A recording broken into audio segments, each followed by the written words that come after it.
Assalamualaikum warahmatullahi wabarakatuh. Perkenalkan, nama saya Marita Herzadini. Di video kali ini saya akan menjelaskan kemakmuran rakyat dan kemakmuran maksimal untuk memenuhi tugas ekonomi mikro 2. Di sini saya tidak sendirian, saya ditemani 3 teman saya yang bernama Namira Adinda, Alivia Putri Sabila, dan Dinda Estivanya. Untuk lebih lanjutnya, teman-teman bisa simak video berikut ini. Untuk materi yang pertama, di slide ini ada kemakmuran rakyat.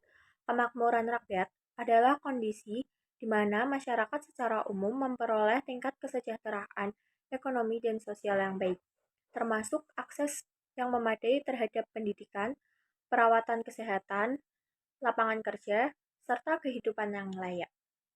Nah, di slide berikutnya ada kemakmuran rakyat dipengaruhi oleh beberapa faktor yang kompleks. Beberapa faktor utama yang mempengaruhi kemakmuran rakyat termasuk yang pertama ada perekonomian yang stabil. Stabilitas ekonomi dengan inflasi yang rendah, mata uang yang kuat, dan kebijakan fiskal yang bijak dapat menciptakan lingkungan yang mendukung untuk kemakmuran rakyat. Lalu yang kedua ada pendidikan dan keterampilan. Pendidikan yang baik dan keterampilan yang relevan sangat penting, karena masyarakat yang terdidik cenderung memiliki lebih banyak peluang pekerjaan dan penghasilan yang lebih tinggi. Lalu yang ketiga ada kesehatan. Akses yang memadai keperawatan kesehatan ini dan kondisi kesehatan yang baik merupakan faktor penting dalam meningkatkan kemakmuran rakyat. Lalu yang keempat ada ketidaksetaraan ekonomi. Ketidaksetaraan pendapatan dan kekayaan dapat menghambat kemakmuran rakyat karena kesenjangan yang besar antara kelompok sosial dapat menciptakan ketidakstabilan sosial.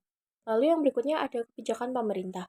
Kebijakan pemerintah itu termasuk kebijakan fiskal, moneter, dan sosial yang diterapkan oleh pemerintah yang dapat memiliki dampak besar pada kemakmuran rakyat. Kebijakan yang mendukung pertumbuhan ekonomi yang inklusif dan pemberdayaan masyarakat dapat meningkatkan kemakmuran. Lalu yang keenam ada infrastruktur. Infrastruktur yang baik seperti jaringan transportasi dan energi yang handal dapat meningkatkan produktivitas dan pertumbuhan ekonomi. Lalu yang ketujuh ada kepemimpinan dan tata kelola. Efisiensi, transparansi, dan akuntabilitas dalam pemerintahan dan tata kelola bisnis sangat penting karena untuk menciptakan lingkungan yang mendukung dalam kemakmuran rakyat. Lalu yang kedelapan ada faktor sosial dan budaya. Nilai-nilai sosial, budaya, dan norma dalam suatu masyarakat juga dapat mempengaruhi kemakmuran rakyat. Lalu yang kesembilan ada akses ke pasar global. Hubungan perdagangan internasional dan akses ke pasar global dapat membuka peluang ekonomi yang lebih besar bagi masyarakat. Lalu yang ke-10 ada perkembangan teknologi. Nah, perkembangan teknologi ini sangat penting di masa-masa sekarang karena kemajuan teknologi dan akses yang lebih besar ke teknologi informasi dapat meningkatkan produktivitas dan kreativitas dari rakyat.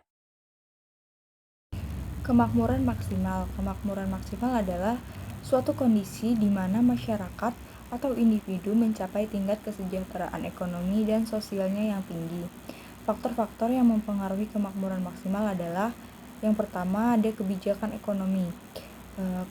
Kebijakan ekonomi yang diterapkan oleh pemerintah dapat berdampak signifikan pada kemakmuran.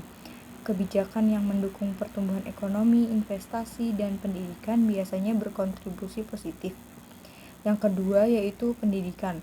Pendidikan yang berkualitas dapat meningkatkan kualifikasi tenaga kerja dan inovasi, membantu mengurangi ketidaksetaraan dan meningkatkan peluang ekonomi. Yang ketiga yaitu kesehatan.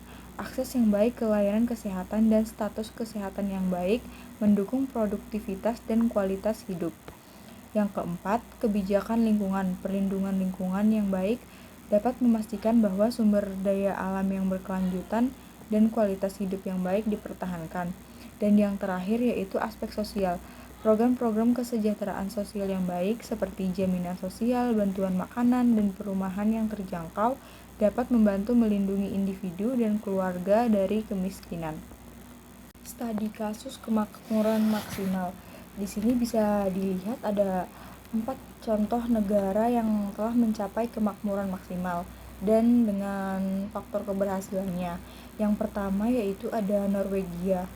Faktor keberhasilannya yaitu pengelolaan sumber daya alam yang bijak, investasi dalam pendidikan dan kesejahteraan sosial, serta kebijakan lingkungan dan yang berkelanjutan. Yang kedua yaitu Swiss. Faktor keberhasilannya karena ekonomi yang kuat, pendidikan tinggi, infrastruktur yang baik, dan stabilitas politik yang tinggi. Yang ketiga, Denmark. Faktor keberhasilannya yaitu sistem kesejahteraan sosial yang kuat, kesetaraan sosial, pendidikan yang baik, serta lingkungan yang bersih. Yang terakhir, New Zealand. Faktor keberhasilannya yaitu lingkungan alamnya yang indah, akses yang baik ke pendidikan dan layanan kesehatan, dan fokus pada kesejahteraan masyarakat. Saya akan menjelaskan tentang kegagalan pasar. Sebelumnya, apa sih kegagalan pasar itu? Jadi, kegagalan pasar adalah suatu kondisi di mana pasar mengalami kegagalan dalam menyediakan kebutuhan pasar secara efisien atau ketimpangan antara produsen dan konsumen. Selanjutnya ada kegagalan pasar. Yang pertama ada eksternalisasi, pengaruh tindakan individu pada pihak ketiga. Ini terjadi secara positif atau negatif dan pasar tidak memperhitungkannya dengan benar. Yang kedua ada kurangnya penyediaan barang publik, pengendalian pasar oleh satu atau beberapa perusahaan. Jadi, pada kegagalan pasar ini dapat terjadi ketika tidak ada intensif bagi produsen untuk penyediaan barang publik karena sulit untuk pemungutan bayaran daripada konsumennya. Yang ketiga, ada kesenjangan informasi, ketidakseimbangan informasi antara pembeli dan penjual.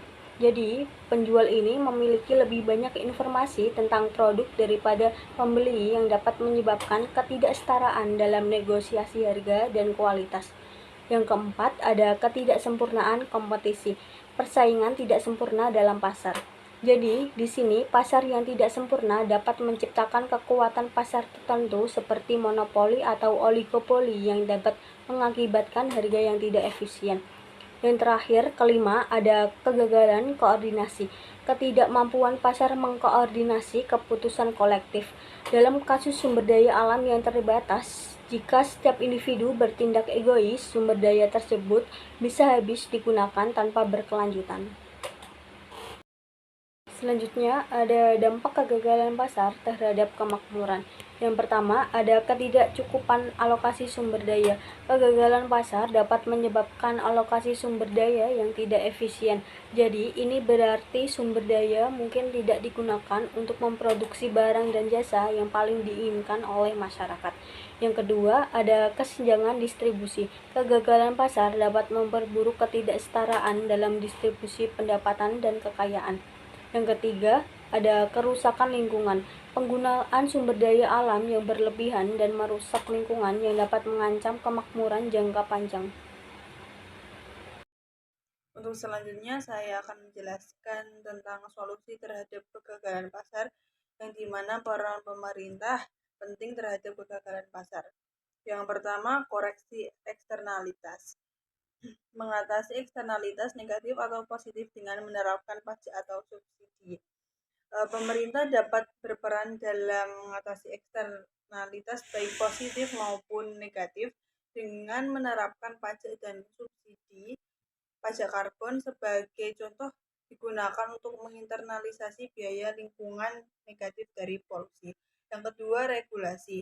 Mengatur perilaku produsen dan konsumen untuk mencegah praktik yang merugikan masyarakat, dan di mana pemerintah memiliki peran penting dalam mengatur perilaku produsen dan konsumen.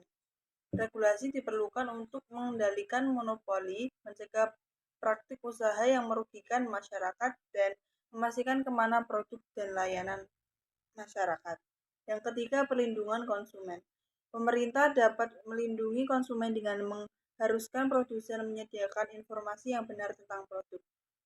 Melalui Undang-Undang Perlindungan Konsumen, pemerintah memastikan bahwa produsen memberikan informasi yang benar tentang produk, memenuhi standar keamanan, dan menjaga hak-hak konsumen. Kemudian yang keempat, pengaturan pasar modal. Pemerintah dapat mengawasi dan mengatur pasar modal untuk mencegah perilaku spekulatif atau manipulatif yang dapat mengganggu stabilitas pasar. Yang kelima, pengembangan infrastruktur. Fasilitas pengembangan infrastruktur yang diberlakukan untuk pertumbuhan ekonomi dan mengatasi kegagalan pasar dalam penyediaan infrastruktur. Yang terakhir, pemberian barang dan layanan publik. Pemerintah dapat memberikan barang dan layanan publik yang tidak akan dihasilkan secara efisien oleh sektor swasta. Nah, dari penjelasannya yang sudah disampaikan oleh saya dan teman-teman saya, dapat disimpulkan bahwa dalam presentasi ini kita telah memahami pentingnya ekonomi mikro untuk mencapai kemakmuran rakyat dan kemakmuran maksimal. Kemakmuran rakyat sangat dipengaruhi oleh faktor-faktor seperti pendapatan, akses pendidikan, dan kesehatan.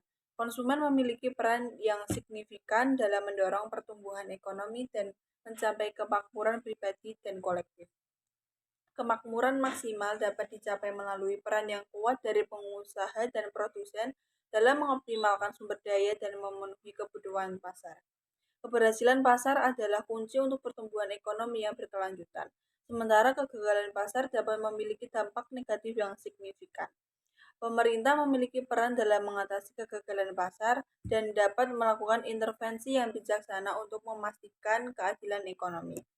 Studi kasus negara atau daerah yang mencapai kemakmuran maksimal menunjukkan pentingnya kebijakan ekonomi yang cerdas dan efisien. Sekian itu saja presentasi dari kelompok saya. Terima kasih. Wassalamualaikum warahmatullahi wabarakatuh.